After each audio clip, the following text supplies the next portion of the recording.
राहुल गांधी दिल्ली में वोट चोरी का खेल खेल रहे थे। दिल्ली में प्रधानमंत्री नरेंद्र मोदी और मोदी सरकार को घेरने की कोशिशों में लगे थे। लेकिन इस बीच 3 राज्यों में जहां कांग्रेस पार्टी की सरकारें हैं, 3 राज्यों में जहां कांग्रेस पार्टी ने अपनी दम पर सरकार बनाई, वो तीनों राज्य कांग्रेस के हाथ से छूटने की कगार पर आ गए हैं। शायद राहुल गांधी को दिल्ली में इसकी कोई खबर भी नहीं है, लेकिन कर्नाटक, तेलंगाना और अब हिमाचल प्रदेश, तीनों राज्यों के भीतर कांग्रेस पार्टी के अंदर एक भूचाल आने वाला है। और इस भूचाल का जो एक समय है वो 2 से 3 महीने है। आने वाले 2 से 3 महीने के भीतर कांग्रेस पार्टी हो सकता है अपने इन तीनों राज्यों की सरकारें भी गंवा दे। बहुत बड़ी बगावत जन्म लेने वाली है। अभी एक तस्वीर निकलकर आई थी सामने, आपको याद होगी, हाल ही की है, इसी हफ्ते की है।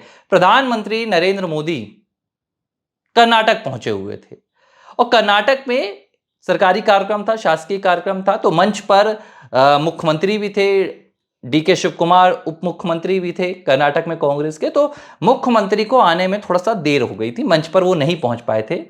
डीके शिव कुमार प्रधानमंत्री नरेंद्र मोदी के बगल में जाकर बैठते हैं, जहां पर सिद्धारमैया की कुर्सी रखी हुई थी मुख्यमंत्री की, और पीएम मोदी के कान में कुछ ना कुछ बातें कह रहे थे, कुछ गुफ्तगू हो रही थी। पूरा मंच ये बात देख रहा था। पीएम मोदी और डीके शिव कुमार के बीच जो नजदीकियां देखी गई, ऐसी नजदीकियां प्रधानमंत्री नरेंद्र मोदी के साथ भाजपा के खुद दिग्गज नेताओं की नहीं देखी जाती है। पीएम मोदी के इतने करीब अमित शाह भी नहीं देखे जाते हैं, राजनाथ सिंह भी नहीं देखे जाते हैं, उतने करीब डीके शिव कुमार पहुंच गए। देखिए, एक बात तो साफ है, पीएम मोदी के इतने करीब अगर कोई पहुंच पा रहा है तो उसकी इजाजत खुद पीएम मोदी देते हैं। अब दोनों के दरमियान बातें क्या हुई, दोनों के दरमियान क्या यहां पर गुफ्तगू हुई, क्या प्लानिंग हुई, क्या ये कार्यक्रम से संबंधित थी? अगर कार्यक्रम से संबंधित होती तो भाई तमाम चीजें तो मंच पर हो ही रही थी, फिर कानों में गुफ्तगू करने की क्या जरूरत हुई? इधर प्रधानमंत्री नरेंद्र मोदी कर्नाटक से वापस आते हैं और कर्नाटक सरकार के एक मंत्री राजन्ना इस्तीफा दे देते हैं। वो कहते हैं कि भाई अगर वोट चोरी हुई है तो जिम्मेदार कर्नाटक की कांग्रेस सरकार है, आपने समय पर मुद्दे को नहीं उठाया, आपने जांच नहीं की, और उन्होंने ये बयान देने के बाद इस्तीफा दे दिया।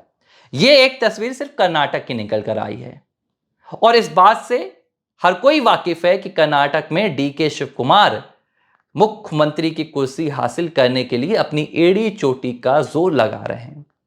डीके शिव कुमार बार बार दिल्ली के दौरे कर रहे हैं, लेकिन गांधी परिवार सिद्धारमैया पर अड़ा हुआ है। वो तारीख भी आने वाली है, वो समय भी आने वाला है जब डीके शिव कुमार को ये आश्वासन दिया गया था, ये वायदा डीके शिव कुमार से किया गया था कि 2.5 साल के कार्यकाल के बाद 2024 का लोकसभा चुनाव हो जाने दो, उसके बाद सिद्धारमैया को अलग कर दिया जाएगा और आपको मुख्यमंत्री बना दिया जाएगा। ये कहानी तय हुई थी, लेकिन अब तारीख आने लगी तो गांधी परिवार भी पलटने लगा और सिद्धारमैया भी अपनी कुर्सी को एकदम मजबूती से पकड़कर बैठ गए हैं। अब इस बीच डीके शिव कुमार मीडिया में जाकर तो ये बातें कहते हैं कि नहीं, हमारे बीच सब कुछ ठीक है, सब कुछ बेहतर है, कांग्रेस पार्टी में ऐसा कुछ भी नहीं हो रहा है। लेकिन फिर महाकुंभ भी जाते हैं, राहुल गांधी नहीं पहुंचे, प्रियंका नहीं पहुंची, कांग्रेस पार्टी के दिग्गज नेताओं ने बहिष्कार किया, मल्लिकार्जुन खड़गे ने मौत की गंगा जैसे शब्दों का इस्तेमाल किया, लेकिन डीके जाते हैं और संदेश देते हैं। किसे?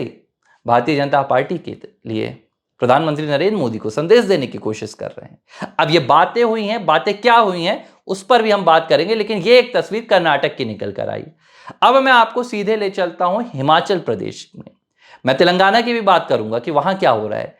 हिमाचल प्रदेश में इससे भी बड़ी बगावत देखने के लिए मिल रही है। दरअसल 2024 में मल्लिकार्जुन खड़गे ने हिमाचल प्रदेश में जो कांग्रेस की संगठनात्मक इकाई थी, उन तमाम इकाइयों को रद्द कर दिया था और अंतरिम अध्यक्ष के तौर पर हिमाचल प्रदेश की प्रतिभा सिंह को जिम्मेदारी सौंप दी थी। अब हिमाचल प्रदेश में हुआ क्या था? जब हिमाचल प्रदेश में 2022 में विधानसभा चुनाव हुए तो कांग्रेस पार्टी ने कांग्रेस के अपने नेता और पूर्व मुख्यमंत्री, जिन्होंने 6 बार हिमाचल प्रदेश में मुख्यमंत्री की कुर्सी संभाली थी, वीरभद्र सिंह, उनके नाम को खूब भुनाया, उनकी यादों को हिमाचल प्रदेश की जनता के बीच में ले जाया गया, उनके परिवार को, प्रतिभा सिंह को आगे किया गया, विक्रम सिंह को आगे किया गया और पूरा एक इमोशनल माहौल बनाया गया।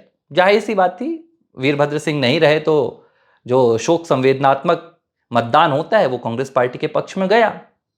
लेकिन जब चुनाव जीतकर कांग्रेस पार्टी आ गई तो जिस मुख्यमंत्री की कुर्सी पर प्रतिभा सिंह को बैठाना था, कांग्रेस पार्टी ने वो कुर्सी छीन ली। कांग्रेस पार्टी की आदत है कि जो आपके लिए काम करता है आपको कांग्रेस पार्टी इस्तेमाल करती है, उसके बाद आपको फेंक देती है। प्रतिभा सिंह से मुख्यमंत्री की कुर्सी छीन ली गई और मुख्यमंत्री की कुर्सी अपने एक व्यक्ति को, सुखविंदर सिंह सुक्खू को सौंप दी गई, जो कांग्रेस पार्टी को रिपोर्ट करते हैं। अब जब कांग्रेस पार्टी अपना प्रदेश अध्यक्ष का चुनाव करने जा रही है तो बहुत भारी यहां पर कलेश हो गया है। प्रतिभा सिंह इस बात पर अड़ गई हैं कि जो भी प्रदेश अध्यक्ष होगा वो उनकी मर्जी से बनेगा। जो भी प्रदेश अध्यक्ष कांग्रेस का होगा वो वीरभद्र सिंह की जो लेगेसी है, जो उनकी सियासी विरासत है, उसको आगे बढ़ाने वाला होगा। और जो भी प्रदेश अध्यक्ष होगा वो एक मास लीडर होगा। आप अपने किसी एक डेमो को आगे नहीं कर सकते, एक स्टाम्प को आप आगे नहीं कर सकते, रबर स्टाम्प को, कि आपने उसको अध्यक्ष बना दिया और आप अपने इशारों पर उसको चलाएंगे। प्रतिभा सिंह अड़ गई हैं और दूसरी तरफ सुखविंदर सिंह सुक्खू भी अड़ गए हैं। सुक्खू और प्रतिभा सिंह का जो मतभेद है वो खुलकर सामने आ गया। सुक्खू ने कहा कि हम चाहते हैं कि जो सीएम का चेहरा हो वो एक दलित चेहरा हो और वो हमारे खेमे से हो। अब जब ये मामला पहुंचा तो दिल्ली में एक मीटिंग हुई। राहुल गांधी भी इस मीटिंग में मौजूद थे, इस मीटिंग में मल्लिकार्जुन खड़गे भी मौजूद थे और मीटिंग के दौरान कई जो विधानसभा के जो हिमाचल प्रदेश के मंत्री थे कांग्रेस के, वो भी मौजूद थे। इस मीटिंग में खुलकर कहा गया प्रतिभा सिंह के द्वारा कि हिमाचल प्रदेश में सुखविंदर सिंह सुक्खू की सरकार से बहुत से अपने मंत्री नाखुश हैं।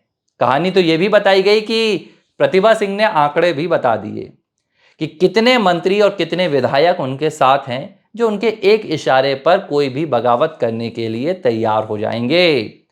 कहानी सिर्फ कांग्रेस प्रदेश अध्यक्ष हिमाचल प्रदेश की नहीं है, यहां पर कहानी अब आकर अड़ गई है मुख्यमंत्री की कुर्सी पर। प्रतिभा सिंह ने थोड़ा वक्त लिया, उन्होंने अपनी मजबूती तैयार की विधायकों के बीच में, मंत्रियों के बीच में, और जब उनकी ताकत अब बढ़ गई तो उन्होंने सीधे हाईकमान को चिता दिया है। अब दो चीजें, या तो आप चयन कर लीजिए मुख्यमंत्री की कुर्सी के लिए प्रतिभा सिंह गुट से किसी नेता का, विक्रम सिंह का या खुद प्रतिभा सिंह का, या आप आने वाली बगावत के लिए तैयार हो जाइए। कांग्रेस पार्टी इस बात को छिपाने की कोशिश कर रही है। प्रियंका गांधी जो हिमाचल प्रदेश में जाकर इंदिरा गांधी की कहानियां सुना रही थी, अब हिमाचल प्रदेश से दूरी बना चुकी हैं और हिमाचल प्रदेश की कांग्रेस इकाई दलदल में फंसी हुई है और जूझ रही है, अपनी आखिरी सांसें ले रही है वहां पर सरकार। किसी भी वक्त प्रतिभा सिंह बगावत की ओर बढ़ सकती हैं और सुखविंदर सिंह सुक्खू की सरकार हिल सकती है। तो कर्नाटक में सिद्धारमैया, डीके शिव कुमार, हिमाचल प्रदेश में हालात आ गए हैं प्रतिभा सिंह बनाम सुखविंदर सिंह सुक्खू। अब जो तीसरी सरकार है रेवंत रेड्डी की, रेवंत रेड्डी ये बात खुलकर कह चुके हैं कि वो अब हाईकमान के किसी फरमान को नहीं मानेंगे। रेवंत रेड्डी ने यह भी गिना दिया कि वो क्यों नहीं मानेंगे। रेवंत रेड्डी ने कहा कि मेरे पिताजी कोई मुख्यमंत्री, कोई राजनेता नहीं थे, मेरे दादा कोई राजनेता नहीं थे, मैं अपनी दम पर बना हूं, यहां तक पहुंचाने वाली मेरी तेलंगाना की जनता है। तो मेरे ऊपर ना हाईकमान का वर्चस्व चलेगा, ना मेरे ऊपर किसी नेता का वर्चस्व चलेगा, मेरे ऊपर सिर्फ जनता का वर्चस्व चलेगा। अब रेवंत रेड्डी के ऊपर कांग्रेस हाईकमान दबाव बनाना शुरू कर रहा है। जब उनका यह बयान एक उन्होंने निजी न्यूज चैनल को दिया था और उनके इस बयान के बाद राहुल गांधी खासा नाराज हो गए। राहुल गांधी ने कहा कि भाई ये जो रेवंत रेड्डी हैं ये किस तरह की बातें कर रहे हैं। कई लोगों ने बताया जो राहुल गांधी के इर्द गिर्द थे कि राहुल गांधी ने क्या कहा। उन्होंने कहा कि भाई राहुल गांधी ने साफ कहा कि अगर रेवंत रेड्डी ने ऐसी बात की है कि कोई अपने पिता की बदौलत, कोई अपने दादा की बदौलत जनप्रतिनिधि बन सकता है, राजनेता नहीं बन सकता, तो रेवंत रेड्डी का इशारा किसके लिए था। देश में जो फिलहाल प्रधानमंत्री है उनके तो ना पिता राजनेता थे, ना दादा राजनेता थे, ना अमित शाह के पिता राजनेता थे, ना दादा राजनेता थे। तो रेवंत रेड्डी क्या ये इशारा मेरे लिए कर रहे हैं? और अगर ये इशारा मेरे लिए कर रहे हैं तो उन्हें मुख्यमंत्री की कुर्सी से हटा दो। राहुल गांधी ने यह आदेश दे दिया। लेकिन जब तेलंगाना के कांग्रेस नेताओं को यह आदेश मिला तो उन्होंने कहा कि इतना आसान नहीं है। रेवंत रेड्डी ने तेलंगाना के तमाम विधायकों के बीच में अपनी पकड़ मजबूत कर ली है।